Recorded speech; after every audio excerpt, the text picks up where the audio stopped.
What's up, Traders Edge? It's Mark Sebastian, your only option, and let's get you ready for the rest of the week. Today, I'm going to break down what's going on with the S&P, the Qs, and the Dow. We're going to look at NVIDIA. We're going to talk about the major economic events coming up, and we'll take a look at volatility and bonds. So with that, let's dig in.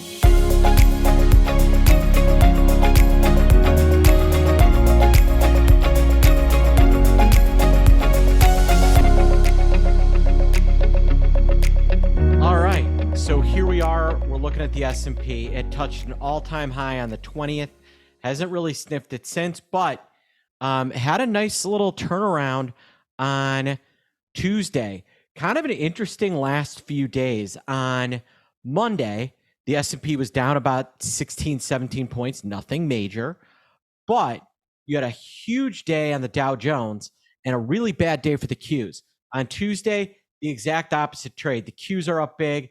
The Dow is up decently or down decently, and so you get kind of a middling S&P. The S&P feels like it's kind of stuck in this battle between the Qs and the Dow. So let's see what's going on with those two. You know, the Qs looked like they were going to threaten this 21-day moving average and then managed to get a little bit of a rally, decent rally on Tuesday. Will that continue? Kind of depends on NVIDIA. NVIDIA absolutely went to support and bounced. Now, does it retest support and break back through, or is it on a one-way ticket back up toward 130? It was a nice 3-day sell-off for NVIDIA, kind of an ugly 3 days, but seems to have found a bottom. Another one to watch within the S&P 500, or within the Qs, is Broadcom. Broadcom seems to have found a floor, was still down on Tuesday. So that's maybe one reason to say, let's see what's happening. The rest of the Qs all look pretty strong. Apple seems to have found a floor. Microsoft, you know, for how much NVIDIA lost, Microsoft's just been ignoring it. Microsoft is now back to being the most valuable company in the world. It's run things back. The diamonds, you know, they had this really nice breakout and then kind of an ugly day on Tuesday, but they're still well above support here. I think we're going to see the 21-day moving average start to turn positive. I would be shocked if the diamonds continue this selling. We've been putting on a trade, diamonds versus SPY in Delta Strike and Trading Desk, with a lot of success. Put that on again on Tuesday. I'm expecting to get out of it in short order, but the Dow, you know, I think it's gonna. I think it is more likely to break an all-time high soon over the next few days than the triple Qs are. Despite the fact the triple Qs are closer, that's because I think there's a lot of catch-up that needs to be done in the Dow. I've talked about this a couple times, but one more time. Let's look at this ETF versus SPY, and you can see that it's got a lot of making up to do, especially over the last 3 months. It's actually down on the last 3 months. The S&P's up 5, and over the last 6, where you've got this big spread. So I think you're going to continue to see that shrink.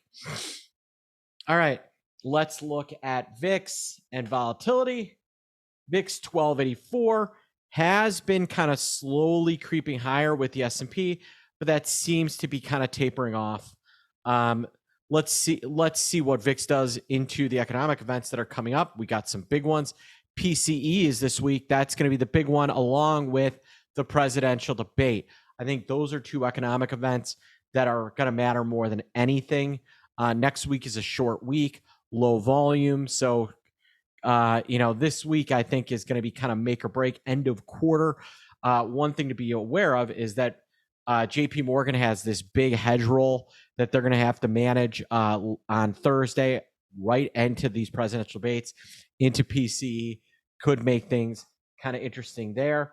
And then the bond market, you know, after, get back to just plain old candles. after getting this nice rally, seems potentially be bull flagging. Let's see if TLT can take off. IEF looks pretty similar.